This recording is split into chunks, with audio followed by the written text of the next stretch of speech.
Hi everybody, and welcome to our first ISO 9001-2015 video.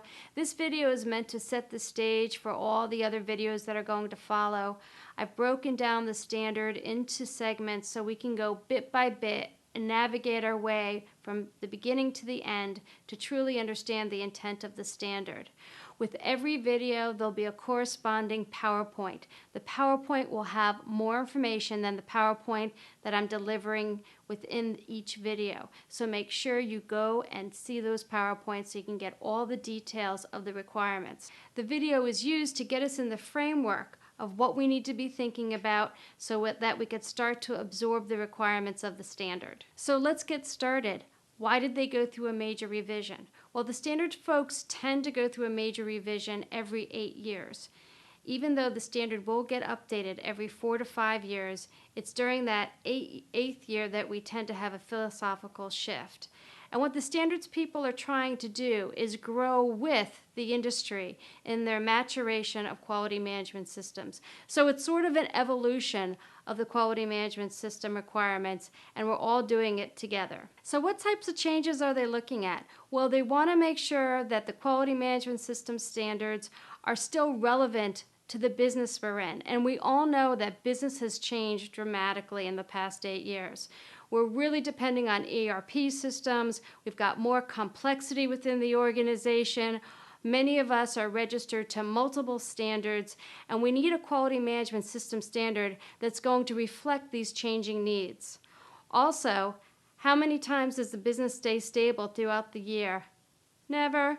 So there's new requirements for change management, knowledge management, and things that are pertinent in today's business world. The other key aspect of this quality management system standard is to ensure that there is true integration between the quality management system and the business management system. We'll have to establish true goals and objectives that we'll be working towards to make sure that we're in the direction that the business wants us to be in. So let's look at a few slides from the PowerPoint to get us started. Revision objectives. The standards folks really wanted to make sure that we were maintaining relevance in the marketplace. They also wanted to consider that we now need an integrated business management system because there are many different standards that we're working to. And so they took a great effort to develop the Annex SL, which provides us with common structure, common text, and common terminology amongst all of the required ISO standards. They wanted a business management standard that would give us increased variety for all business users, including the service industry, office environments, and other industries that typically did not embrace ISO. They also wanted to address the increased complexity of the business environment, and they wanted to consider less emphasis on documentation and a consideration of ERP systems. There's also a greater emphasis on results to improve customer satisfaction, add value, and definitely take a less prescriptive approach, meaning the proof is in the pudding, let's look at your performance. I love to approach new changes in a nutshell. That way you can see, okay, Elaine, what's the bottom line? Let's look at the next slide. In a nutshell, new twists. Here we go. Change in numbering structure of the standard. Sorry to say, folks, but the numbering structure of the standard has changed, and we need to change along with it. But I promise you, through these training videos, you're going to not only adopt this change, but feel comfortable with it. The next big change is that we now have to define the context of the organization. We'll be looking at what is the scope of the organization, what is our application, and what are our internal and external issues that we need to consider in developing the quality management system. And so in doing so, we're going to plan for a quality management system that's related to the business and that is truly related to the way we do things. And in planning the quality management system, we're going to include a risk-based thinking. The next thing we're going to take a look at is a leadership emphasis, leveraging the management review process and having accountable leadership that will truly be dedicated to the quality management system.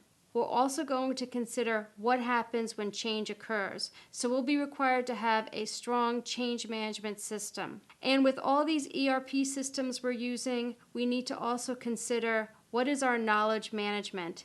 How do we retain our knowledge such that we always have a plan in place should something occur?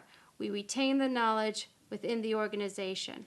There have been changes. You're not going to see requirements for procedures. Instead, you'll see requirements for documented information. And you won't see requirements for record retention. Instead, you're going to see requirements for retained information. What they're trying to do is recognize that we don't necessarily have a paper-based system.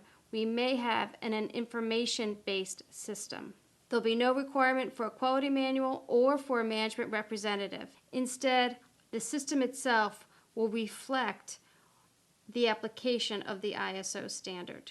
And we have a new improved plan, do, check, act philosophy. Finally, preventative action has been removed from the standard because we've replaced it with a risk-based thinking methodology that is applied throughout all of the business processes. Third slide, minor changes.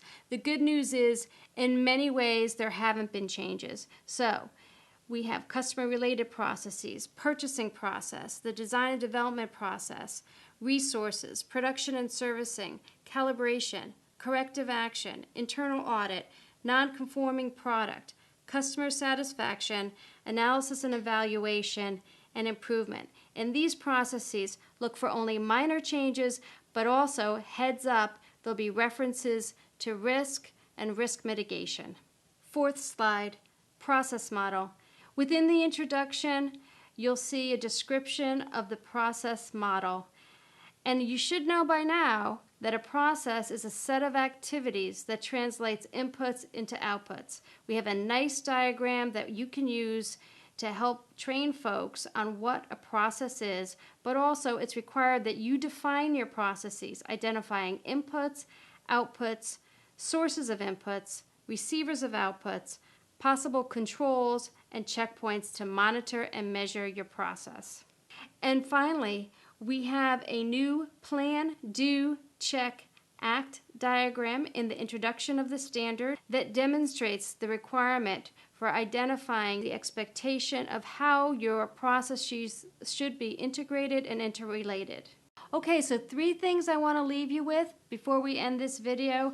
Definitely read your standard. Read it, reread it, and continue to read it. You need to get comfortable with the new requirements.